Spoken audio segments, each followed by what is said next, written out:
बिलाल महबूब साहब ने हमें ज्वाइन किया है। अहमद बिलाल महबूब साहब, बहुत शुक्रिया आपका। पहले अदालतों पर यह इल्ज़ाम लगता रहा कि वो पार्लियामान में एग्जीक्यूटिव में मुदाखलत करते हैं, जो किसी हद तक दुरुस्त भी था, लेकिन अब ये इल्ज़ाम लगा करेगा कि जो एग्जीक्यूटिव है और जो पार्लियामान है ये अदलिया में मुदाखलत कर रही है। तो पहले एक सुतून दूसरे सुतून को टक्कर मारता था, लातें मारता था, अब ये सुतून उसमें मुदाखलत करेगा, तो सूरत हाल बदल नहीं जाएगी? मतलब करीबन वही रहेगी, ऑपोजिट हो जाएगी सिर्फ? बहुत शुक्रिया। अब ये जब इसके ऊपर अमल दरामद शुरू होगा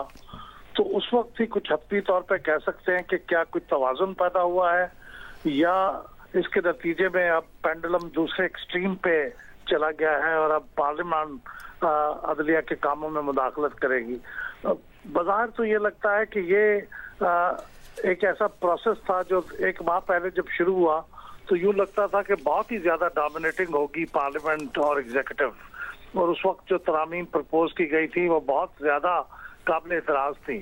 लेकिन पिछले एक महीने के अंदर जो प्रोसेस हुआ है, इंटेंस किस्म का प्रोसेस हुआ है,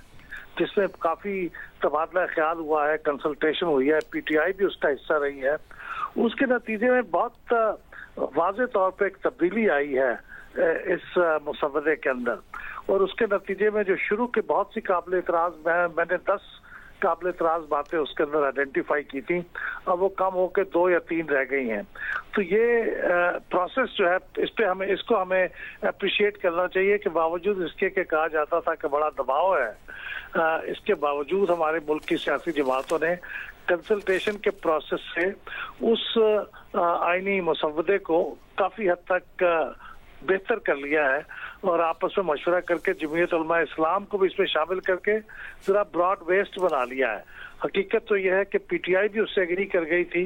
अगर उनके बानी इमरान खान साहब ने उसके ऊपर एतराज ना किया होता, तो इस लिहाज से ये एक तो खुशाइंद बात है। लेकिन दूसरी बात यह है कि ये अब चैलेंज ये होगा कि ये एक कॉन्स्टिट्यूशनल बेंच है और उसका एक प्रिजाइडिंग ऑफिसर है और एक सुप्रीम कोर्ट है और उसके चीफ जस्टिस हैं, और जो बेंच है वो सुप्रीम कोर्ट के चीफ जस्टिस ने नहीं बनाना, बाकी बेंचेस तो वो बनाते हैं एक कमेटी के थ्रू, लेकिन ये जुडिशल कमीशन ने बनाना है। तो ये दोनों आपस में कैसे खुद को एग्जिस्ट करेंगे और किस तरह से ये जो रोजमर्रा की एक कॉम्प्लिकेशंस होती हैं कि ये मैं करूंगा या वो करेगा, ये किस तरह से प्ले आउट होगा, इसके लिए बहुत मैच्योरिटी दरकार होगी।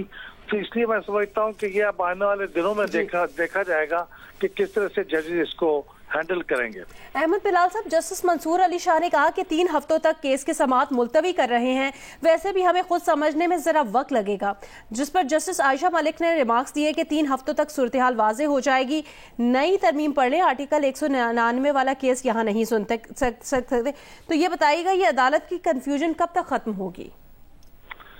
मेरे ख्याल अदालत ने बिल्कुल ये दुरुस्त कदम उठाया है, क्योंकि